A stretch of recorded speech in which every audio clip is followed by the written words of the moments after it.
Nucleus, ঠিক আছে। So এখানে এরকম অনেকগুলো গ্রে ম্যাটারের পোর্শন আছে, ওকে। এই গ্রে ম্যাটারের পোর্শনগুলোই বেসিক্যালি ডায়ানসেফালন, ওকে। এখানে কি আছে, এই যে এটা হচ্ছে কর্ডেট নিউক্লিয়াসের মাথা, head of the caudate nucleus. আর নিচে এই যে অংশটা, this portion is called thalamus. এই পাশেও আছে, এই পাশে আছে, মিড লাইনের জাস্ট দুই পাশে, ঠিক আছে। So this is thalamus. থ্যালামাসের পরে এই যে হোয়াইট ম্যাটারের যে জায়গাটা, this is called capsule, this is called internal capsule, okay. Internal capsule আবার লিম্ব আছে, অ্যান্টেরিয়র লিম্ব, পোস্টেরিয়র লিম্ব, মাঝখানে যে অংশটাকে বলে জেনু, হ্যাঁ, এরকম অনেকগুলো পার্ট আছে। এরপরে দেখেন এইখানে একটা অংশ আছে গ্রে ম্যাটারের, যার মধ্যে একটা আছে লাইট গ্রে, একটা হচ্ছে ডিপ গ্রে, তাই না। লাইট গ্রে যে অংশটা, এই যে এই অংশটা, এইটা, এই যে এই অংশটা এবং তারপরে ডিপ গ্রে অংশটা, এই দুইটা মিলে একটা নিউক্লিয়াস, নাম হলো লেন্টিফর্ম নিউক্লিয়াস, ঠিক আছে। যার দুইটা পার্ট, একটা হচ্ছে গ্লোবাস প্যালাইডাস আর একটা হচ্ছে পুটামেন। পুটামেন বাইরেরটা, গ্লোবাস প্যালাইডাস হচ্ছে ভিতরেরটা। এরপরে দেখেন আবার হোয়াইট ম্যাটার একটা লেয়ার আছে, কিন্তু খুব চিকন একটা লেয়ার আছে, এটার একটা নাম আছে, এটার নাম এক্সটার্নাল ক্যাপসুল। এটা ইন্টারনাল ক্যাপসুল, এটা হলো এক্সটার্নাল ক্যাপসুল, হ্যাঁ, হোয়াইট ম্যাটার। এরপরে আবার গ্রে ম্যাটার, গ্রে ম্যাটার নাম হচ্ছে ক্লস্ট্রাম। এই ম্যাটারের নাম কি? ক্লস্ট্রাম, ওকে। এই ক্লস্ট্রামের পরে বাকিটা হচ্ছে ইনসুলার কর্টেক্স, দিস ইজ ইনসুলা। ওই যে আমরা দেখেন এটা হচ্ছে ল্যাটারাল সালকাস, এই যেখানে দেখাচ্ছে লেখা আছে ল্যাটারাল সালকাস, এই ল্যাটারাল সালকাসের ভিতরে এই জায়গাটাকে বলা হয় ইনসুলার কর্টেক্স। এটা আলাদা একটা cortical zone, insular cortical zone, ঠিক আছে। তাহলে এই হচ্ছে টোটাল এই যে জায়গাটা, দিস ইজ দ্য ডায়ানসেফালন পোর্শন, ঠিক আছে। এর পাশেই থাকে থার্ড ভেন্ট্রিকল, এই জন্য নামটা চ্যাপ্টারের নাম দিয়েছে ডায়ানসেফালন এন্ড থার্ড ভেন্ট্রিকল, ওকে। তো এই এরিয়াগুলো চেনাটা খুব বেশি জরুরি না, আমি জাস্ট একটু শর্ট মানে সামারাইজ করলাম আর কি, এই অংশগুলো থাকে। এখন এখান থেকে পরীক্ষার জন্য ইম্পর্টেন্ট হচ্ছে থ্যালামাসটা, তার নিচে একটা জিনিস থাকে হাইপোথ্যালামাস। এই দুইটা থেকে সাধারণত পরীক্ষায় প্রশ্ন আসে। তাও আসলে কি আসে, খুবই সিম্পল জিনিস, থ্যালামাসের অসংখ্য নিউক্লিয়াস আছে, এই সবই থ্যালামাসের নিউক্লিয়াস, অনেকগুলো, ঠিক আছে। এর মধ্যে দুইটা নিউক্লিয়াস হচ্ছে আমাদের মেইনলি ইম্পর্টেন্ট। কি সেটা?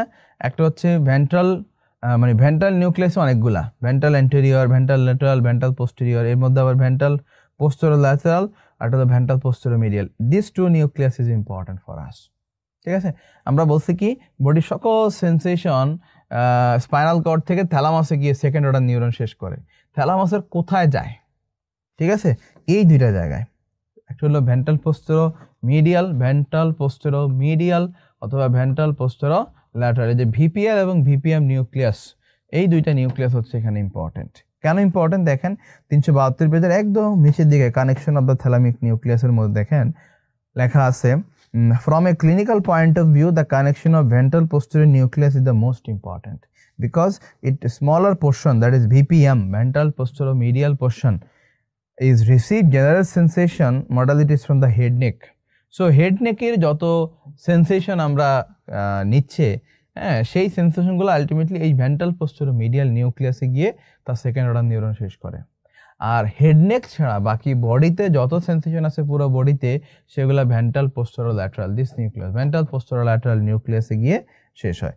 এই কথাটাই এখানে লেখা আছে, এটা পরীক্ষার জন্য ইম্পর্টেন্ট, গেল এটা। এরপরে যান, পরে মেটাথ্যালামাস আছে, তাহলে থ্যালামাস থেকে মাত্র একটা নিউক্লিয়াস জানলাম, ঠিক আছে, ভেন্ট্রাল পোস্টেরিয়র নিউক্লিয়াসটা। আর এরপরে আসেন মেটাথ্যালামাস। মেটাথ্যালামাসের দুইটা পার্ট, একটা মিডিয়াল জেনিকুলেট বডি আর একটা ল্যাটারাল জেনিকুলেট বডি, লেখাই আছে এখানে আপনাদের বইয়ে 373 পেজে। মিডিয়াল জেনিকুলেট বডির পার্ট দিয়ে লিখে রাখেন, বিস্তারিত পড়লেও পাবেন। এটা বেসিক্যালি আমাদের যে অডিশন আমরা বলেছি যে কানে শোনার জন্য, হিয়ারিং এর জন্য যে ফাইবারগুলো, সেগুলো সরাসরি চলে যায় হচ্ছে এই মেটাথ্যালামাসে। আর ভিশনের জন্য যেটা, সেটা ল্যাটারাল জেনিকুলেট বডি। এটা কিন্তু আমরা ভিজুয়াল পাথওয়ে পড়ার সময় দেখছিলাম যে অপটিক ট্র্যাকটা ল্যাটারাল জেনিকুলেট বডিতে এসে তার মানে সেকেন্ড অর্ডার নিউরনটা শেষ করে। তাহলে এই lateral geniculate body related to the vision আর medial geniculate body related to the audition, এই কথাটা জানলেই চলবে, আর কিছু না। এরপরে আসেন হাইপোথ্যালামাস। হাইপোথ্যালামাস ফিজিওলজিতেই আপনারা পড়েছেন, হাইপোথ্যালামাসের অনেকগুলো নিউক্লিয়াস আছে।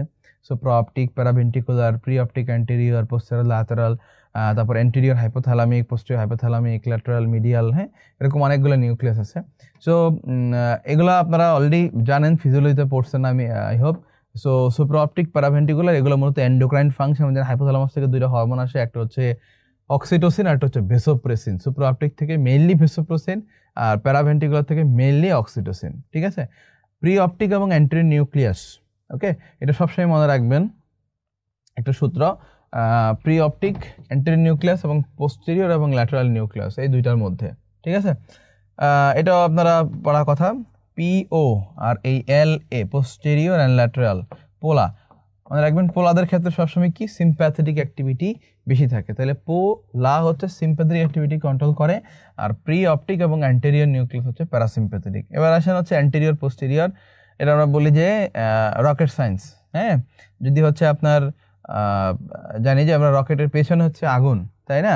সো পেছনে যেহেতু আগুন, এখানে এই আগুনের মধ্যে রেসপন্স করবে কাকে দিলে? ঠান্ডা দিলে। এজন্য পোস্টেরিয়র হাইপোথ্যালামিক নিউক্লিয়াস হচ্ছে রেসপন্স টু কোল্ড, আর অ্যান্টেরিয়র হাইপোথ্যালামিক নিউক্লিয়াস হচ্ছে রেসপন্স টু তাইলে হিট হবে। এবার আসেন ল্যাটারাল মিডিয়ালের মধ্যে। ল্যাটারাল মিডিয়ালের মধ্যে আমরা জানি কি, আমাদের যখন খিদা লাগে, আমাদের যখন খিদা লাগে আমরা কি করি? বাইরে যাই খাইতে, তাই না? হোস্টেলে যখন ছিলাম সবাই খিদা লাগলে বাইরে চলে যেতাম। সো আমাদের যে হাঙ্গার সেন্টার এবং পানি খাওয়া থ্রাস্ট সেন্টার, এগুলা কোথায়? এগুলো হচ্ছে আমাদের ল্যাটারাল হাইপোথ্যালামাসে। আর মিডিয়ালটা তাইলে কি হবে? পেট ভরে গেছে আবার হোস্টেলে চলে আসতাম, সো মিডিয়াল হাইপোথ্যালামিক নিউক্লিয়াস হচ্ছে আমাদের স্যাটাইটি সেন্টার। আর সুপ্রা কায়াজমেটিক সেন্টার একটা আছে, সেটা হচ্ছে যে কায়াজমা ঠিক উপর, অপটিক কায়াজমার উপরে। এই সুপ্রা কায়াজমেটিক নিউক্লিয়াসটা হচ্ছে মূলত আমাদের বডির সার্কেডিয়ান রিদমগুলো মেনটেন করে, তাই না? আমাদের বডিতে অনেকগুলো কি আছে? সার্কেডিয়ান রিদম আছে। এই রিদমগুলো মেনটেন করে কে? সেটা হচ্ছে এই সুপ্রা কায়াজমেটিক নিউক্লিয়াস। এই হাইপোথ্যালামাসের নিউক্লিয়াসগুলো আপনাদের 375 পেজের মধ্যে দেওয়া আছে, ফাংশনস অফ হাইপোথ্যালামাস। সেখানে এইভাবে গোছানো নাই, তবে আছে, সুন্দর করে দেখতে পারেন ওখান থেকেও। আর গোল্ডেন ফ্যাক্টগুলো দেখবেন। এরপরে চলে আসি আমরা সেরেব্রাম। সেরেব্রাম চ্যাপ্টারটা আমাদের জন্য রিলেটিভলি ইম্পর্টেন্ট। সেরেব্রাম চ্যাপ্টারে আমাদের কিছু জোন আছে, এই জোনগুলো আমরা অলরেডি চিনে ফেলেছি, যে central sulcus, lateral sulcus, precentral gyrus, postcentral gyrus, এই অংশগুলো আমরা চিনেছি, তাই না?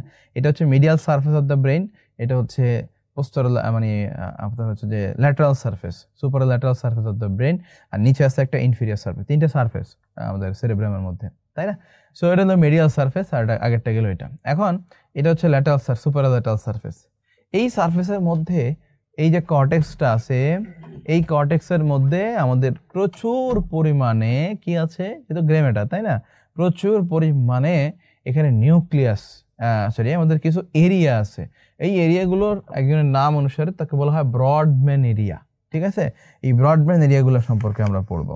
সালকাস জাইরাস আমাদের পড়া আছে, সো আমি আর ওগুলোতে যাচ্ছি না, আমরা সরাসরি চলে আসি 381 পেজ ফাংশনাল এরিয়াস। ঠিক আছে, 1909 সালে উনি এই এরিয়াগুলো ভাগ করছে, 47টা এরিয়াতে টোটাল ভাগ করছে আমাদের এই টোটাল ব্রেইনটাকে। ঠিক আছে, এর মধ্যে সব এরিয়া আমাদের জন্য লাগবে না, আমরা কয়েকটা গুরুত্বপূর্ণ এরিয়া সম্পর্কে পড়ব। যেমন আমরা বলছিলাম এটা হচ্ছে আমাদের কি central sulcus, right? Central sulcus precentral gyrus, এখানে একটা এরিয়া আছে, এরিয়া নাম্বার 4। এই এরিয়া নাম্বার 4 হচ্ছে বেসিক্যালি আমাদের মোটর অ্যাক্টিভিটিগুলোর জন্য সবচেয়ে important area, primary motor area. এই যে আমরা হাত নাড়তেছি, পা নাড়তেছি, তার ম্যাক্সিমাম রেসপন্স, ম্যাক্সিমাম ফাইবার মূলত এই মোটর এরিয়া থেকেই উঠে আসে। ঠিক আছে, আর পোস্ট সেন্ট্রাল সালকাসের পিছনে পোস্ট সেন্ট্রাল জাইরাস, এখানে হচ্ছে এরিয়া নাম্বার 3, 1, 2 থাকে, 3, 1, 2। এই তিনটা এরিয়া হচ্ছে মূলত সেন্সরি এরিয়া। এই তিনটা এরিয়া কি? Sensory area. So precentral জাইরাসটা হচ্ছে মোটর এরিয়া, আর পোস্ট সেন্ট্রালটা হচ্ছে সেন্সরি এরিয়া। তাহলে এই এরিয়াগুলো আমরা চিনলাম। ঠিক আছে, এরপর আমরা আসি এখানে, মানে ফ্রন্টাল লোব, রাফলি কিন্তু এই ফ্রন্টাল লোব পুরোটা মোটর, মনে রাখবেন, তাহলে মনে রাখতে সুবিধা হবে। সামনের অংশটা পুরোটাই মোটর, পিছনের অংশটা বা টেম্পোরাল লোবে এটা পুরোটাই ম্যাক্সিমাম অংশ সেন্সরি, ইভেন দ্য পোস্টেরিয়র পার্টও। ঠিক আছে, তো এখানে অনেকগুলো মোটর এরিয়া আছে, pre motor area, frontal I felt, pre frontal area, এগুলো ইম্পর্টেন্ট না। এরিয়া নাম্বার 44 এবং 45 হচ্ছে ইম্পর্টেন্ট। কেন ইম্পর্টেন্ট? কারণ এই দুইটা এরিয়া একটা স্পেশাল কাজের সাথে জড়িত, সেটা হচ্ছে স্পিচ, ব্রকাস মোটর স্পিচ এরিয়া। এরিয়াটার নাম কি? মোটর স্পিচ এরিয়া বা ব্রকাস এরিয়া বা ব্রকাস motor speech area.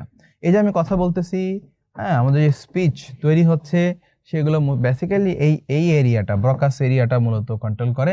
Area number 44 এবং 45, this area is highly important. ঠিক আছে, ঠিক সেম সেন্সরি এরিয়ার পেছনেই একটা এরিয়া আছে, এরিয়া 39-40, এটাকে বলা হয় ভার্নিক সেন্সরি এরিয়া বা সেন্সরি স্পিচ এরিয়া। আচ্ছা, তো এই দুইটাই কিন্তু স্পিচ এরিয়া, একটা সেন্সরি, একটা মোটর, একটা সামনে থাকবে, একটা পেছনে থাকবে, 44, 45 আর 40, 39, 40। এই এরিয়াগুলোর ইম্পর্টেন্সটা কি? ধরেন কারো এই জায়গাটাতে লেশন হলো, 44, 45-এ কোনো টিউমার হইলো, কোনোভাবে কম্প্রেসড হইলো, হ্যাঁ, অথবা ভাস্কুলার কম্প্রেশন হইলো, ওখানে রক্ত সরবরাহ চলে গেল, মানে এই দুইটা এরিয়া নষ্ট হয়ে গেছে, তাহলে কি সমস্যা হবে? তাহলে সে কথা বলতে পারবে না, মোটর স্পিচ তৈরি করতে পারবে না, আপনাকে তার অনুভূতিটা ব্যক্ত করতে পারবে না, এক্সপ্রেস করতে পারবে না। দ্যাটস ওয়াই এটাকে বলা হয় এক্সপ্রেসিভ অ্যাফাসিয়া বা মোটর অ্যাফাসিয়া। কি বলা হয়? এক্সপ্রেসিভ অ্যাফাসিয়া অথবা মোটর অ্যাফাসিয়া, ঠিক আছে? আর তাহলে এখানে যদি সমস্যা হয় তাহলে কি হবে? এখানেও একটা অ্যাফাসিয়া হবে, সেটা কি? সেন্সরি অ্যাফাসিয়া, সেন্সরি অথবা রিসেপটিভ অ্যাফাসিয়া। রিসেপটিভ অ্যাফাসিয়া কি জিনিস? যে আমি যে আপনাকে একটা কথা বলছি রাইট নাও, আপনি সেটাকে রিসিভ করতেই পারছেন না, আপনি বুঝতেই পারতেছেন না আমি কি বলছি, ঠিক আছে? এটাকে বলা হয় motor speech, sensory speech area, ঠিক আছে? Sensory aphasia. তাহলে এই এক্সপ্রেসিভ অ্যাফাসিয়া বা মোটর অ্যাফাসিয়া যখন হবে তখন কি প্রবলেম হবে? একটা পেশেন্ট এক্সপ্রেস করতে পারবে না। যখন আপনি তাকে জিজ্ঞেস করবেন যে আজকে কি বার বা আপনার নাম কি, হ্যাঁ, তখন সে কিন্তু মানে মুখে বলতে পারবে না, ঠিক আছে? হ্যাঁ, বাট সে অন্য ওয়েতে সেটা প্রকাশ করতে পারবে, বা কারণ কি? সে আপনার কথাটা বুঝতে পারছে আপনি কি জিজ্ঞেস করছেন। আর ভার্নিক্স এরিয়াতে যখন প্রবলেম হবে তখন সে বুঝতে পারবে না, রিসিভ করতে পারবে না আপনার কথাটা। এই জন্য তার আরেকটা নাম রিসেপটিভ অ্যাফাসিয়া বা সেন্সরি অ্যাফাসিয়া, ঠিক আছে? সে রিসিভ করতে পারবে না, ঠিক আছে? কিন্তু আপনি তাকে অন্যভাবে দেন, লিখে দেন, হ্যাঁ, যে আজকে কী বার, হ্যাঁ, তখন সে কিন্তু পারসেপশন কিছুটা পাবে, সেই অনুযায়ী সে কিন্তু রিপ্লাই করতে পারবে, বা এনি অন্য অ্যানাদার ওয়েতে আপনি যদি তাকে দেন তাহলে সে রিসিভ করতে পারবে। কিন্তু এই স্পিচ আকারে যখনই আপনি দিবেন তখন সেটা রিসিভ করতে পারবে না, because they have problem in the sensory speech area. তাহলে এই দুইটাকে বলা হয় অ্যাফাসিয়া। এছাড়া যদি দুইটা এরিয়াতেই প্রবলেম একসাথে হয় তখন সেটাকে বলা হয় গ্লোবাল অ্যাফাসিয়া। আর অনেকগুলো টাইপ আছে অ্যাফাসিয়ার, এই তিনটা বেসিক টাইপ, এটা মনে রাখেন।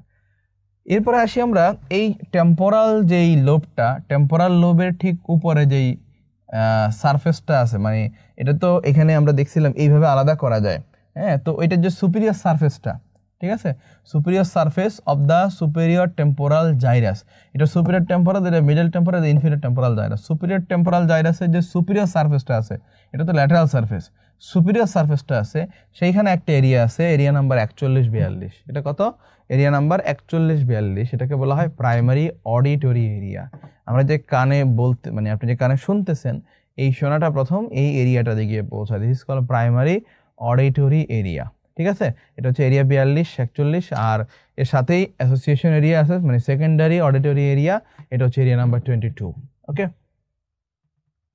আর একদম পেছনে গিয়ে অক্সিপিটাল লোবে আমাদের জন্য আরেকটা ইম্পর্টেন্ট এরিয়া আছে, হ্যাঁ, একদম ফাইনাল পোলে, this is called primary visual area, area number 17, area number 17, এবং তার সাথে হেল্পিং হচ্ছে ভিজুয়াল অ্যাসোসিয়েশন বা সেকেন্ডারি ভিজুয়াল এরিয়া, সেটা হচ্ছে 18, 19, 17, 18, 19। এখানে হচ্ছে 41, 42, আর এদিকে হলো 22 অডিটরি এরিয়া ক্ষেত্রে। তাহলে এই যে এরিয়াগুলো বললাম এগুলাই হচ্ছে মূলত ইম্পর্টেন্ট। অনেক এরিয়াই আছে কিন্তু সবগুলো লাগবে না, আমি যে এরিয়াগুলো বলছি সেগুলো দেখবেন। 381 page, primary motor area, area number 4 আছে। তারপরে আছে Broca's motor area speech area 44, 45, last July 24-এ প্রশ্ন আসছে এখান থেকে, ক্লিনিক্যাল কোরিলেশন, মানে ব্রকাস মোটর স্পিচ এরিয়ার প্রবলেম নিয়ে। তারপরে 382 পেজ আছে প্রাইমারি সেন্সরি এরিয়া, নাম্বার সহ দেওয়া আছে, এবং সেখানে লেশন হলে কী হবে সেটা পড়বেন। এবং এটাও জুলাইতে এসে আসছিল, ভার্নিক্স এরিয়া, যেটা ভার্নিক্স সেন্সরি এরিয়াটা, এরপরে এরিয়াটাই। তারপরে আছে হচ্ছে functional in the temporal lobe, temporal লোবের মধ্যে আছে প্রাইমারি অডিটরি এরিয়া 41, 42, আর পরে আছে দেওয়া আছে প্রাইমারি ভিজুয়াল এরিয়া, এরিয়া নম্বর 17। ওকে, শুধু এই যে এরিয়াগুলো আমি বলছি শুধু এগুলো একটু পড়বেন। Okay, white matter of brain বা সেরেব্রাম দরকার নেই, আমরা সরাসরি চলে যাব হচ্ছে golden factory member, infinity star, আর বাকিগুলো না পড়লেও চলবে। ওকে, এছাড়া ইন্টারনাল ক্যাপসুল বলে একটা কথা আছে এখানে, বাট আমরা ইন্টারনাল ক্যাপসুল আসলে পরীক্ষায় আসে না, আপনাদের ক্লাস টেস্টে কখনো কখনো একটা দুটো প্রশ্ন আসতে পারে, যেমন হচ্ছে যে ইন্টারনাল ক্যাপসুল আসলে কি, জাস্ট একটু মাথায় রাখেন, পরীক্ষা মানে বই থেকে পড়ার খুব বেশি প্রয়োজন নাই। This is internal capsule. Okay, this is internal capsule.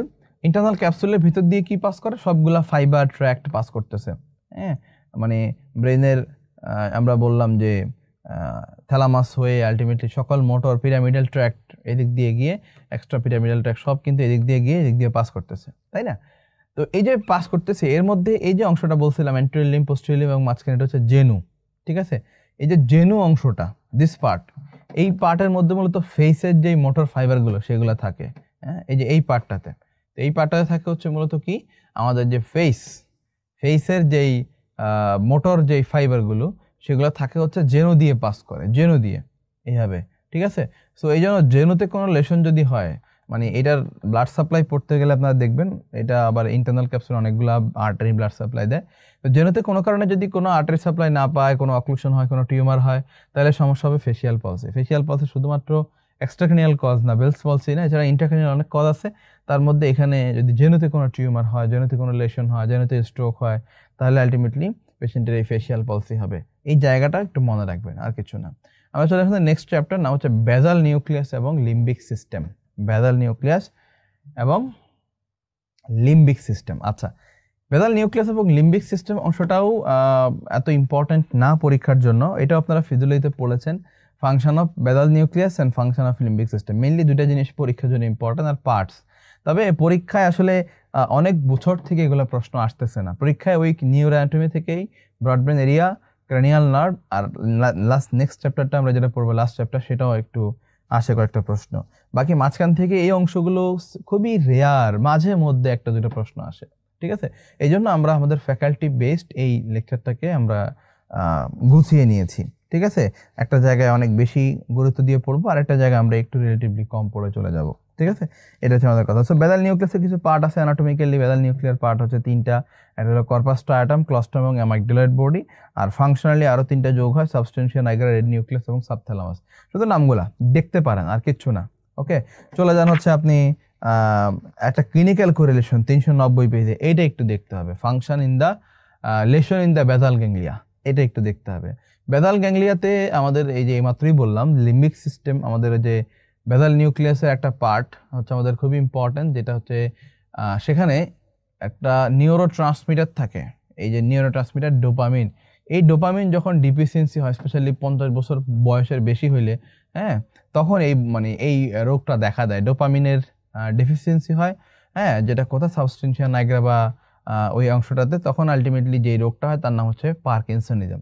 So এখানে টেক হোম মেসেজটা কি, খুব খুব সহজ মনে রাখবেন যে পার্কিনসনিজম কেন হচ্ছে, বেজাল গ্যাংলিয়ার মধ্যে ডোপামিন কমে যাওয়ার কারণে। Dopamine is a inhibitory neurotransmitter, physiology আপনারা জেনেছেন। সো এটা যদি কমে যায় তখন আলটিমেটলি এই পার্টের অ্যাক্টিভিটি বেড়ে যাবে, ঠিক আছে। তখন এই যে রেস্টিং ট্রেমর হবে, লেড পাইপ বা কক হুইল রিজিডিটি হবে, মাস্ক লাইক ফেস হবে, সব গেট স্টিপ হয়ে যাবে, এই কথাগুলো আছে। পার্কিনসনের পেশেন্ট যেরকম ট্রেমর হয়, রেস্টিং ট্রেমর, সেটা হবে আর কি। তো মেইন কথা হচ্ছে যে কোন নিউরোট্রান্সমিটার কমে যাচ্ছে, ডোপামিন। কোথায় কমে যাচ্ছে, সাবস্টেনশিয়া নাইগ্রার মধ্যে। জাস্ট দুইটা পয়েন্ট এখানে ভালো করে দাগ দেন, বাকি কথাগুলো আপনি চাইলে একবার রিডিং পড়তে পারেন, না হলে দরকার নেই। এরপরে দেওয়া আছে ফাংশন অফ লিম্বিক সিস্টেম। লিম্বিক সিস্টেমের কাজ হচ্ছে শুধু প্ল্যান প্রোগ্রামিং, মনে রাখবেন। লিম্বিক সিস্টেম যে কাজটা করে সেটা হচ্ছে যে আমাদের এই যে ফিয়ার, অ্যাঙ্গার, ইমোশন, হ্যাঁ, এই অ্যাসপেক্টগুলো মেনটেন করে। তারপরে ফুড বিহেভিয়ার, হ্যাঁ, ইটিং বিহেভিয়ার, সেক্সুয়াল বিহেভিয়ার, হ্যাঁ, সব বিহেভিয়ারগুলো মেনটেন করে, হ্যাঁ। এরপর একটা পয়েন্ট বেশি ইম্পর্টেন্ট, সেটা হচ্ছে রিসেন্ট মেমোরি। এখানে একটা পার্ট আছে হিপোক্যাম্পাস। লিম্বিক সিস্টেমের মধ্যে অনেকগুলো পার্ট আছে, তার মধ্যে একটা পার্ট হচ্ছে এই যে পরে যাওয়া আছে component of the limbic system, but not important পরীক্ষার জন্য। সো আমরা পড়বো না, আমরা শুধু ফাংশনগুলো একবার রিডিং পড়বো, যে ভয়, অ্যাঙ্গার, ইমোশনগুলো যেগুলো সেক্সুয়াল ইমোশন, সেগুলোর সাথে, তারপরে ফুড, ইটিং বিহেভিয়ার, এই বিহেভিয়ারগুলো, আর হচ্ছে রিসেন্ট মেমোরি। একটা পয়েন্ট বেশি ইম্পর্টেন্ট, সেটা হচ্ছে রিসেন্ট মেমোরি। এই হিপোক্যাম্প মানে আমাদের লিম্বিক সিস্টেমের পার্টগুলো কি করে, রিসেন্ট মেমোরির সাথে জড়িত, ঠিক আছে। এটা একটু পড়বেন, আর তেমন কিছু এখান থেকে প্রয়োজন নাই। আমরা চলে আসি গোল্ডেন ফ্যাক্টগুলো দেখবেন। এরপরে ফাইনালি আমরা নেক্সট চ্যাপ্টার, যে লাস্ট চ্যাপ্টার আমাদের নিউরো অ্যানাটমি, সেটা হচ্ছে blood supply of the brain. This chapter is important for exam. Total overall ব্রেইনের ব্লাড সাপ্লাইটা আমরা একটু দেখবো, তাহলে আমাদের এই চ্যাপ্টার কিন্তু পড়া শেষ। So blood supply of the ব্রেনের মধ্যে আমরা এইটুকু আমরা অনেক আগেই পড়েছি, সেটা হচ্ছে ভার্টিব্রাল আর্টারি ফোরামেন ম্যাগনাম দিয়ে উপরের দিকে উঠে। ফোরামেন ম্যাগনাম দিয়ে যখন ভার্টিব্রাল আর্টারিটা উপরে ওঠার সময় ওঠার পরে 5টা ব্রাঞ্চ দেয়, এটা আমরা হেড নেকে পড়ছি, তাই না। সেগুলো কি, সেটা হচ্ছে একটা হলো অ্যান্টেরোস্পাইনাল আর্টারি, তারপরে হচ্ছে পোস্টেরোস্পাইনাল আর্টারি, তারপরে মিডল অবলঙ্গাটাতে মেডুলারি ব্রাঞ্চ, হ্যাঁ, তারপরে মেনিনজিয়াল ব্রাঞ্চ আছে, আর হচ্ছে যেটা সবচেয়ে ইম্পর্টেন্ট ব্রাঞ্চ ওখানে, সেটা হচ্ছে পাইকা, পোস্টেরো ইনফেরিয়র সেরেবেলার আর্টারি, দিস ওয়ান, ঠিক আছে, পাইকা আর্টারি। আর এরপরে হচ্ছে যেটা, সেটা হচ্ছে যে আপনার এই দুইটা ভার্টিব্রাল আর্টারি মিলিত হয়ে যে আর্টারি তৈরি করে তার নাম basilar artery. So this artery is called the basilar artery. Basilar artery থেকে আবার 5-6টা ব্রাঞ্চ আছে। First and very important one is AICA, anterior inferior cerebellar artery. So this one is the posterior inferior cerebellar artery. This is the anterior inferior cerebellar artery from the basilar artery. Then the small long very lengthy but very thin সেটা হচ্ছে ল্যাবিরিনথাইন artery. ঠিক আছে, আমাদের যে internal acoustic measure দিয়ে যে স্ট্রাকচারগুলো প্রবেশ করে কানের ভিতরে তার মধ্যে একটা হচ্ছে এই ল্যাবিরিনথাইন আর্টারি। সেটা হচ্ছে আমাদের কোথায় থাকতেছে, এটা হচ্ছে এই আপনার ব্যাজিলার আর্টারি একটা ব্রাঞ্চ হিসেবে থাকতেছে। ঠিক আছে, এরপরে আছে পন্সের পাশ দিয়ে যেহেতু সে আছে, পন্সে ছোট ছোট ব্রাঞ্চ দেয়, সেটাকে বলা হয় পন্টাইন আর্টারি। তার উপরে গিয়ে সে যে ব্রাঞ্চটা দেয় তার নাম হচ্ছে সুপিরিয়র সেরেবেলার আর্টারি, সুপিরিয়র সেরেবেলার আর্টারি। তাহলে সেরেবেলামের আর্টারি বেসিক্যালি তিনটা, উপরে একটা আর নিচে দুইটা, নিচে অ্যান্টেরিয়র আছে পোস্টেরিয়র আছে, আর উপরে একটা সরাসরি সুপিরিয়র সেরেবেলার আর্টারি, আর মাঝখানে দিল labyrinthine pontine. But terminal branch বা last branch of basilar artery হচ্ছে পোস্টেরিয়র সেরেব্রাল আর্টারি। সেরেব্রামের মধ্যে একটা ব্লাড সাপ্লাই দেওয়ার জন্য একটা ব্রাঞ্চ আছে, this is called posterior cerebral artery. So basilar আর্টারির 5টা ব্রাঞ্চ কিন্তু হয়ে গেল, ভার্টিব্রাল আর্টারি 5টা, ব্যাজিলার আর্টারি 5টা। Now come to the carotid artery. This is the internal carotid artery. Cavernous সাইনাসের ভিতর থেকে জাস্ট বের হইলো, বের হওয়ার পরেই সে কয়েকটা ব্রাঞ্চ দেয়। ঠিক আছে, the first branch is the ophthalmic artery. এখানে বোঝা যাচ্ছে না, এই যে এখান থেকে ইন্টারনাল ক্যারোটিড আর্টারি যখন উঠলো তখন সে চোখের ভিতর দিকে এই অপটিক ক্যানেল দিয়ে একটা ব্রাঞ্চ পাস করে দেয় ওইদিকে, সেটা হচ্ছে আপনার আমাদের ophthalmic artery. So first branch is the ophthalmic artery here. Ophthalmic artery দেওয়ার পরেই সে হচ্ছে মিডিয়ালি চলে যায় অ্যাজ এ কন্টিনিউশন, মানে ইন্টারনাল ক্যারোটিড আর্টারি কন্টিনিউশন বলা হয় এই আর্টারিটাকে, this called middle cerebral artery. You can see this is internal carotid artery and this is the middle cerebral artery. ঠিক আছে, so internal carotid artery then middle cerebral artery. আপনাদের নিজের ছবি দেখেন, এটা স্নেলের ছবি, এটা internal carotid artery, this is middle cerebral artery. ঠিক আছে, so internal carotid artery first branch হচ্ছে অপথ্যালমিক আর্টারি বললাম, তারপর বললাম মিডল সেরেব্রাল আর্টারি। আর সামনের দিকে যেটা চলে গেল, this one is the anterior cerebral artery. Anterior, this is the anterior cerebral artery. So medial, middle cerebral, anterior cerebral. আর পোস্টেরিয়র সেরেব্রাল ছিল কার ব্রাঞ্চ? ব্যাজিলার আর্টারির ব্রাঞ্চ, রিমেম্বার। তাহলে অ্যান্টেরিয়র সেরেব্রাল গেল, মিডল সেরেব্রাল গেল, পোস্টেরিয়র মানে cerebral শেষ। এবার আসি আমরা এই ইন্টারনাল ক্যারোটিড আর্টারি থেকে আরো ছোট ছোট কিছু ব্রাঞ্চ আছে, যেমন এই ছোট্ট ব্রাঞ্চটা, এটার নাম হলো অ্যান্টেরিয়র কোরোয়েডাল। খুবই চিকন একটা artery but very important, anterior choroidal artery. ঠিক আছে, so ophthalmic artery, anterior choroidal artery, middle cerebral artery, anterior cerebral artery, এবং আরেকটা ব্রাঞ্চ পিছনের দিকে আসে, দেখেন এই আর্টারি পোস্টেরিয়র সেরেব্রাল এর সাথে মিলিত হয়, তার নাম posterior communicating artery. Posterior communicating artery, এই হচ্ছে ইন্টারনাল ক্যারোটিড আর্টারি 5টা ব্রাঞ্চ এখানে। আর এইখানে অ্যান্টেরিয়র সেরেব্রাল আর্টারির মাঝখানে একটা কমিউনিকেটিং আর্টারি আছে, this call anterior communicating artery. So anterior communicating artery basically communication between the two anterior cerebral artery, but posterior communicating artery হচ্ছে a branch of internal carotid artery to communicate with the posterior cerebral artery. ঠিক আছে, so এই যে arterial system এখানে একটা সার্কেলের মতো তৈরি করলো, this circle is called circle of Willis. আমরা সবাই জানি, বা উইলিস, এই সার্কেলটা আমরা জানি। যেমন এখানেও দেখেন, this is internal carotid artery, this is the posterior communicating artery, this is basilar artery, and this is the posterior cerebral artery. Okay, this is the posterior communicating artery, internal carotid artery, middle cerebral artery, anterior cerebral artery, anterior communicating artery. So this circle is called circle of Wheelers. So very important, in this circle একটা জায়গায় কোনো occlusion হলেও অন্য side থেকে এসে মোটামুটি সেটা cover দিয়ে দিতে পারে ক্যারোটিড আর্টারির ক্ষেত্রে। So this circle is very important. এটা আপনার 395 পেজ 94 পেজের মধ্যেই দেওয়া আছে। সার্কেল অফ উইলাস ফরমেশন কীভাবে হয় এটা খুব ইম্পর্টেন্ট, পরীক্ষা আসে। অ্যান্টেরিয়রলি থাকে অ্যান্টেরিয়র কমিউনিকেটিং এবং anterior cerebral, posteriorly basilar artery dividing into the two cerebral, posterior cerebral, আর ল্যাটারালি থাকে হচ্ছে পোস্টেরিয়র কমিউনিকেটিং আর্টারি এটা, এবং ইন্টারনাল ক্যারোটিড আর্টারিও কিন্তু এর মধ্যে পড়বে, মানে এই সার্কেলের ভিতরে কিন্তু ইন্টারনাল ক্যারোটিড আর্টারিটাও আসবে। ঠিক আছে, সো এই সার্কেল অফ উইলাসটা পড়বেন ভালো করে, ফাংশন অফ সিগনিফিকেন্সটাও পড়বেন। ব্রাঞ্চেস আর অত বিস্তারিত পড়তে হবে না, তবে 396 পেজের মধ্যে পুরো সবগুলো আমি যে 3টা আর্টারির কথা বললাম, ভার্টিব্রাল, বেজিলার এবং internal carotid artery branch cerebral পার্টের, এই সবগুলোই কিন্তু এখানে দেওয়া আছে। ঠিক আছে, সো নামগুলা একটু দাগ দেন, শুধু ব্রাঞ্চের নামগুলো পড়বেন। আর branches of the internal carotid আর্টারির মধ্যে অ্যান্টেরিয়র করাডাল আর্টারিতে যান। অ্যান্টেরিয়র করাডাল আর্টারির নিচে 3টা লাইন আছে, তিনটা লাইন আছে যেগুলো হচ্ছে একটু ইটালিক ফন্টে লেখা, সেটা হচ্ছে because of its long subarachnoid course and relatively small lumen, কারণ আর্টারিটা অনেক লম্বা, anterior choroidal artery, very long artery, যে this one this artery, so এটা অনেক লম্বা কিন্তু আর্টারিটা অনেক চিকন, যার কারণে এই আর্টারিতেই থ্রম্বাস এসে জমা হয় খুব কমনলি, ঠিক আছে। So এটাই বলছে anterior choroidal artery is most susceptible to thrombosis and referred to artery of cerebral thrombosis. So what is the artery of cerebral thrombosis? Artery of cerebral thrombosis is the anterior choroidal artery, a branch of internal carotid artery. এবং 397 পেজে প্রত্যেকটা branch নিয়ে আলাদা একটা summary chart করে দিয়েছে, এটা খুব চমৎকার একটা কাজ আছে, এখান থেকে একটু দেখে ফেলবেন, ঠিক আছে। আর এটা হচ্ছে আমাদের ওভারঅল আর্টারিগুলো সম্পর্কে জানলাম, এবং কোনটা কতটুকু সাপ্লাই দেয় এটা একটু মনে রাখতে পারলে ভালো। Most of the portion of the superlateral surface supplied by the medial cerebral artery, medial surface most of the supplied by the anterior cerebral artery, or inferior surface most of the part supplied by the posterior cerebral artery.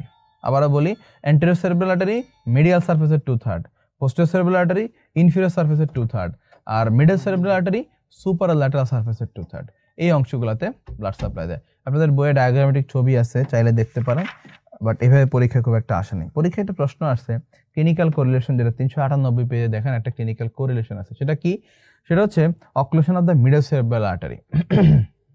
এইমাত্রই বললাম যে middle cerebral artery হচ্ছে mainly superlateral সারফেসটাকে supply দেয়। তাহলে এবার চিন্তা করেন কতটা ইম্পর্টেন্ট, কারণ আমরা এটাকেই দেখছিলাম আমাদের যতগুলো এরিয়া আছে ব্রডব্যান্ড এরিয়া কিন্তু বেশিরভাগই সুপারল্যাটারাল সারফেসে, তাই না? এই এরিয়াগুলো আমরা একটু আগে পড়ছিলাম, যে বলছিলাম যে আমাদের এই এরিয়াগুলো, এই যে সব সারফেস হচ্ছে, সব এরিয়া হচ্ছে কোথায়? সুপারল্যাটারাল সারফেসে। তাহলে মিডল সেরেব্রাল আর্টারি যদি অক্লুশন হয়, তাহলে টোটাল এই এরিয়াগুলো সবগুলো কিন্তু কি হয়ে যাবে? নষ্ট হয়ে যাবে। সো পেশেন্টের অ্যাফাসিয়া থাকবে, সেন্সরি অ্যাফাসিয়া থাকবে, মোটর অ্যাফাসিয়া থাকবে, পেশেন্টের মোটর উইকনেস থাকবে কোথায়? কন্ট্রাল্যাটারাল সাইডে। মনে রাখবেন যে ব্রেইন এক সাইড, মানে এক সাইডের ব্রেইন অন্য সাইডকে নিয়ন্ত্রণ করে, তাহলে এখানে কি হবে? কন্ট্রাল্যাটারাল ব্রেইনের কি থাকবে? হেমি প্যারালাইসিস থাকবে। কন্ট্রাল্যাটারাল সাইডে হেমি অ্যানাস্থেসিয়া থাকবে, কারণ সেন্সরিয়াগুলো তো ইনভলভ, অ্যাফাসিয়া থাকবে, ঠিক আছে। এই জন্যই হচ্ছে এই ক্লিনিক্যাল কোরিলেশনটা ইম্পর্টেন্ট, যে মিডল সেরেব্রাল আর্টারিতে যদি কোনো ধরনের কোনো অক্লুশন হয় বা রাপচার হয়, কোনো স্ট্রোক করে মিডল সেরেব্রাল আর্টারি থেকে, তাহলে পেশেন্টের কি কি সমস্যা হবে? তাহলে সমস্যাগুলো আমরা এখন ক্লিয়ার। সো এই জায়গাটা পড়বেন কি হবে? কন্ট্রাল্যাটারাল হেমিপ্লেজিয়া, হেমি অ্যানাস্থেসিয়া, তারপরে অ্যাফাসিয়া হবে এবং হোমোনাইমাস হেমিয়ানোপিয়া হবে। তো এই ক্লিনিক্যাল কোরিলেশনটা পড়বেন, এটা পরীক্ষায় আসে। এখন আরেকটা কথা মনে রাখবেন যে অ্যাফাসিয়া কোন পাশে হলে হবে, এই কথাটা ইম্পর্টেন্ট। লেফট সাইড অ্যাফাসিয়া হবে, এখানে লেখা আছে ইফ লেফট ডমিনেন্ট হেমিস্ফিয়ার, কারণ আমরা জানি পৃথিবীর 92% মানুষই হচ্ছে রাইট ডমিনেন্ট। আমরা ডান হাতে ডান পায়ে আমাদের বেশি এনার্জি, আমরা বেশি কাজ করি, কারণ আমাদের লেফট ব্রেইনটা হচ্ছে ডমিনেন্ট। এই জন্য প্যারাইটাল লোব এবং টেম্পোরাল লোবকে ডমিনেন্ট লোব বলা হয় লেফট সাইডেগুলোকে, আর রাইট সাইডেগুলোকে নন ডমিনেন্ট বলা হয়। এই জন্য লেফট সাইডটা হচ্ছে বেশি গুরুত্বপূর্ণ। লেফট যদি মিডল সেরেব্রাল আর্টারি যদি রাপচার হয়, তাহলে কিন্তু মেইন সাইডটাই নষ্ট হয়ে যাবে, আমাদের রাইট সাইড যেটা। এই জন্য এবং এই লেফট সাইডটা কিন্তু বেশিরভাগ অ্যাক্টিভিটি মেনটেন করে, আর অন্যান্য যে অ্যাক্টিভিটিগুলো আছে, স্পিচ, হ্যাঁ, মানে হার্ড স্কিল যেগুলো সেগুলো, আর যেগুলো সফট স্কিল সেগুলো মেনটেন করা হচ্ছে নন ডমিনেন্ট পার্ট।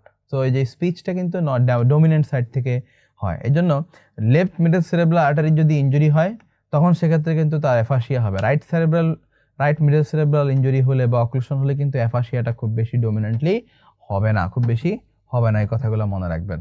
ওকে, তাহলে আমাদের ক্লিনিক্যাল কোরিলেশন পড়া শেষ এটা। এরপরে বেসিক্যালি গোল্ডেন ফ্যাক্টটা পড়বেন, তাহলে আপনাদের most of the important portion কিন্তু পড়া হয়ে যাবে। গোল্ডেন ফ্যাক্ট রিমেম্বার, এটাও ইনফিনিটি স্টেপ এবং ক্লিনিক্যাল কেস স্টাডির মধ্যে ওই লেফট মিডল সেরেব্রাল কথাটা কিন্তু আছে, সেটা একটু পড়ে নেবেন। Now come to the spinal cord. Spinal cord হচ্ছে কোন চ্যাপ্টারটা? আমরা একটা চ্যাপ্টার পড়ে আসি নাই, আপনাদের হেড নেকের মধ্যে আমরা ভার্টিব্রাল কলাম এবং স্পাইনাল কর্ড একটা চ্যাপ্টার ছিল, চ্যাপ্টার 20।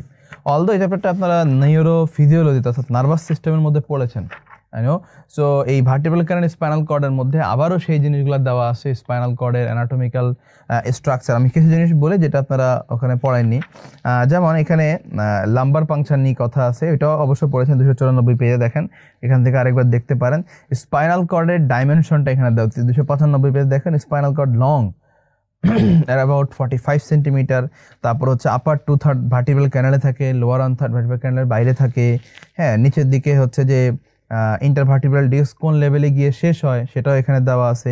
L1 এবং L2 যে ভার্টিব্রাটা আছে, লাম্বার 1 এবং লাম্বার 2 ভার্টিব্রা, তার মাঝখানে যে ইন্টারভার্টিব্রাল ডিস্ক, সেখানে গিয়ে মূলত আমাদের স্পাইনাল কর্ড শেষ হয়। বাচ্চাদের ক্ষেত্রে সেটা হচ্ছে L3 ভার্টিব্রাল লেভেলে শেষ হয়। ঠিক আছে, তো এই গ্রস অ্যানাটমিটা একটু পড়বেন। তারপরে 296 পেজে দেওয়া আছে এক্সিটস অফ স্পাইনাল নার্ভ। এই যে আমরা জানি যে দুইটা ভার্টিব্রা যখন মিলানো হয় তখন সাইড দিয়ে একটা ফোরামেন তৈরি হয়, ইন্টারভার্টিব্রাল ফোরামেন। এই ইন্টারভার্টিব্রাল ফোরামেন দিয়ে স্পাইনাল নার্ভগুলো এক্সিট করে, তাই না?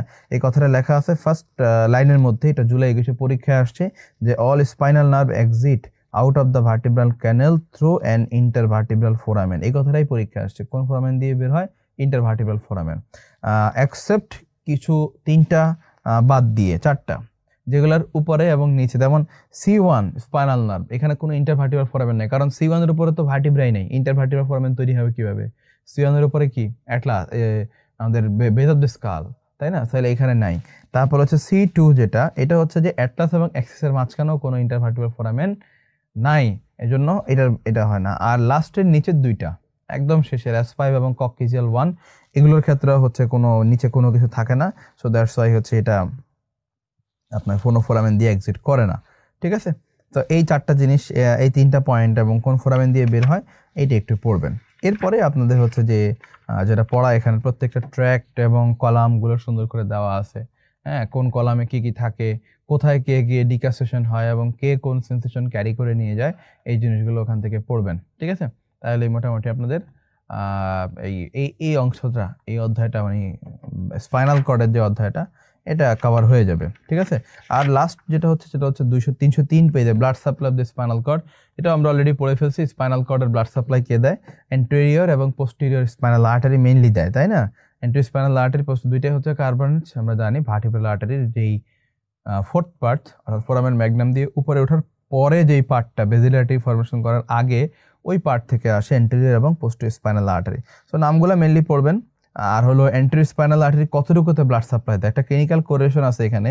এন্টেরিয়র স্পাইনাল আর্টারি সিনড্রোম, ঠিক তার উপরে এন্টেরিয়র স্পাইনাল আর্টারি সাপ্লাই দেয় anterior 2/3 of the spinal cord. Spinal কর্ডের এন্টেরিয়র 2/3 কে সাপ্লাই দেয় হচ্ছে এন্টেরিয়র স্পাইনাল আর্টারি, আর দুইটা পোস্টেরিয়র স্পাইনাল আর্টারি মিলে পোস্টেরিয়র 1/3 কে সাপ্লাই দেয়। এটা মনে রাখবেন, ঠিক আছে? সো এটা দেওয়া আছে ক্লিনিক্যাল কোরিলেশন 3 লাইনে ইটালিক ফন্টে দেওয়া আছে। মেইনলি দুইটা আর্টারির সাথে কিছু সেগমেন্টাল আর্টারি আছে, অর্থাৎ সার্ভাইকাল রিজিয়নে কিছু ছোট ছোট ব্রাঞ্চ, থোরাসিক রিজনে কিছু ব্রাঞ্চ, লাম্বার রিজনে কিছু ব্রাঞ্চ, এরকম প্রত্যেকটা সেগমেন্টে কিছু ছোট ছোট ফিডার ব্রাঞ্চ আছে, এগুলোকে বলা হয় সেগমেন্টাল ব্রাঞ্চেস।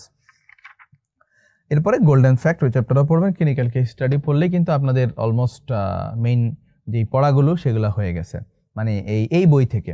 আর বাকি নার্ভাস সিস্টেম বলতে আমরা নিউরো অ্যানাটমির সাথে সিম্প্যাথেটিক অটোনমিক নার্ভাস সিস্টেম জড়িত, এটা আপনারা নিউরোফিজিওলজিতে পড়েছেন। সিম্প্যাথেটিক নার্ভাস সিস্টেম এরকম একটা কাহিনী আছে, সেখানে ফাইট অ্যান্ড ফ্লাইট রেসপন্স, আর আরাম বা ঘুম সেখানে হচ্ছে আমাদের প্যারাসিম্প্যাথেটিক নার্ভাস সিস্টেম। ঠিক আছে, এবং সিম্প্যাথেটিক প্যারাসিম্প্যাথেটিক ওভারঅল বডিতে কী কী অ্যাক্টিভিটি করে সেগুলো ফিজিওলজির মধ্যে আপনারা পড়েছেন। আমি জাস্ট একটু আপনাদেরকে রিক্যাপ করলাম যে জিনিসগুলো পড়তে হবে পরীক্ষার জন্য, খুবই খুবই ইম্পর্ট্যান্ট। ওকে, সেটা কোশ্চেন দেখি আমরা, তাইলেই বুঝতে পারবেন। The taste sensation carried by which nerve, এটা আপনারা নিশ্চয়ই পারবেন। জানুয়ারি 24-এর কোশ্চেন, যে facial nerve, glossopharyngeal nerve, vagus nerve, এই কোশ্চেন। নিউক্লিয়াস ট্র্যাক্টাস সোলিটরিয়াস সিলিটি, দেখেন একই কোশ্চেন জাস্ট ঘুরে আরেকবার অন্যভাবে আসছে। তাহলে কি হবে? ভেগাস নার্ভ, গ্লসোফেরেঞ্জিয়াল নার্ভ আর ফেসিয়াল নার্ভ, এটা হচ্ছে নিউক্লিয়াস ট্র্যাক্টাস সোলিটরির সাথে related. Motor cranial nerve nucleus আর, তাহলে মোটর ক্রেনিয়াল নার্ভ নিউক্লিয়াস কোনগুলা? Abducens nerve, motor nerve. Dorsal nucleus of vagus, এটা মিক্সড, তাই এখানে মোটর আছে, সেন্সরি আছে। Nucleus ambiguus, motor. হ্যাঁ, আর কি আছে? নিউক্লিয়াস ট্র্যাক্টাস সোলিটরি আছে, এটা হলো টেস্টের জন্য, sensory. Spinal nucleus purely sensory. ঠিক আছে, তারপর কি features of the third cranial nerve পলসি, oculomotor nerve যদি প্যারালাইসিস হয় তাহলে কি হবে? হ্যাঁ, আইভলগুলো ডাইভার্জেন্স হয়ে যাবে, মানে এক্সট্রাকুলার মাসলগুলো প্যারালাইজড। তারপর পিউপিলের সাথে কি সম্পর্ক আছে? পিউপিলের সম্পর্ক হচ্ছে প্যারাসিম্প্যাথেটিক, যেটা অ্যান্ড প্যারাসিম্প্যাথেটিক কাজ হচ্ছে পিউপিলকে কনস্ট্রিক্ট করা। এখানে সমস্যা প্যারাসিম্প্যাথেটিক নার্ভ, এটা কিন্তু প্যারাসিম্প্যাথেটিক নার্ভ, ওই যে রিঙ্গার ওয়েস্পাল নিউক্লিয়াসের কাহিনী। ঠিক আছে, তাহলে ওই নার্ভ প্যারালাইসিস হচ্ছে পেশেন্টের পিউপিল আর কনস্ট্রিক্ট করতে পারবে না, ডাইলেট হয়ে থাকবে। তাহলে এখানে পিউপিল কনস্ট্রিকশনটা ফলস, ডাইলেটেশন হলে ট্রু ছিল। তারপরে পার্শিয়াল টোসিস হবে, কমপ্লিট টোসিস, থার্ড নার্ভ পলসি হলে কমপ্লিট টোসিস, তাহলে ট্রু। প্রপটোসিস হবে, চোখ একটু বাইরে বের হয়ে আসবে রিলেটিভলি দেখতে। আর কর্নিয়াল সেন্সের সাথে সম্পর্ক নাই, কারণ এটা কর্নিয়াল সেন্সের দেয় হচ্ছে নাসোসিলিয়ারি নার্ভ, অপথ্যালমিক নার্ভের ব্রাঞ্চ, সো এটাও আসবে না। ঠিক আছে, মিডিয়াল জেনিকুলেট বডি দেখেন ডিরেক্ট কোশ্চেন, কার সাথে সম্পর্ক? একটা অডিশন। ল্যাটারাল হলে ভিশন, এই কথাটা আমরা বলেছি। ঠিক আছে, nucleus under general visceral apparent, আমরা বলছিলাম এটা জিভিই। কারা আসবে এখানে? ওই যে প্যারাসিম্পেথেটিক যারা। তাহলে এই যে ইঙ্গারোস্পাল নিউক্লিয়াস আসবে, স্যালাইভেটরি নিউক্লিয়াস আসবে, ইনফিরিয়র স্যালাইভেটরি নিউক্লিয়াস থেকে সেটাও আসতো, ল্যাক্রিমেটরি নিউক্লিয়াস থাকলে সেটা আসবে, আরেকটা হচ্ছে ডরসাল নিউক্লিয়াস অফ ভ্যাগাসে যে সেটা আছে, সেটা ট্রু। এগুলো হচ্ছে জেনারেল ভিসেরাল ইফারেন্ট কম্পোনেন্ট তাদের মধ্যে আছে। স্পাইনাল কর্ড থেকে একটা প্রশ্ন, এটাও আসে প্রায়, স্পাইনাল কর্ডে হেমিসেকশন করলে ব্রাউন সিকোয়ার্ড সিনড্রোম বলে, এরকম একটা কথা এখানে দেওয়া আছে। ঠিক আছে, সো এই হচ্ছে মোটামুটি neuro anatomy for our faculty. Just আমি যে পয়েন্টগুলোকে বেশি হাইলাইট করেছি সেটা হচ্ছে ক্রেনিয়াল নার্ভ, আবার বলছি cranial nerve, cerebrum, blood supply, এই তিনটা জায়গাকে আমি বেশি ফোকাস করার চেষ্টা করেছি। This point are very important পরীক্ষার জন্য। এবং নিউরো অ্যানাটমি থেকে যেই 2টা বা 3টা প্রশ্ন আসে, মোস্ট অফ দ্য আমরা প্রশ্ন সলভ করলাম, মোস্ট অফ দ্য টাইম এই কোশ্চেনগুলাই আসে পরীক্ষায়। ঠিক আছে, সো খুব কঠিন কোনো প্রশ্ন নিউরো অ্যানাটমি থেকে আসবে না, খুব জটিল ব্রেইন থেকে, ব্রেইনের ভিতরে ইন্টারনাল স্ট্রাকচার নিয়ে, হ্যাঁ, এগুলা থেকে প্রশ্ন খুব বেশি আসবে না। এটা অন্য ফ্যাকাল্টির মানে ফ্যাকাল্টি বেসড কোশ্চেন যখন হচ্ছে তখন এইভাবে প্রশ্ন হবে না। আমাদের জন্য related to the faculty dentistry সেগুলোই প্রশ্ন পরীক্ষায় আসবে। So just as it is পরীক্ষার জন্য যেভাবে আমরা বলেছি, ইনশাল্লাহ এভাবে পড়লে আপনাদের প্রশ্নগুলো কভার হবে, এই আশাবাদ আমি রাখি। তারপর আপনার যদি কোনো প্রবলেম হয়, অন্য কোনো কিছু বোঝার থাকে, সেটা আপনাদের গ্রুপে জানাবেন, ইনশাল্লাহ আমরা সেখানে সমাধান করে দিব। সবাই ভালো থাকেন, সুস্থ থাকেন, ক্লাস করতে থাকেন, কোনো সমস্যা হলে অবশ্যই জানাবেন। সবাইকে আবারও ধন্যবাদ। আসসালামু আলাইকুম।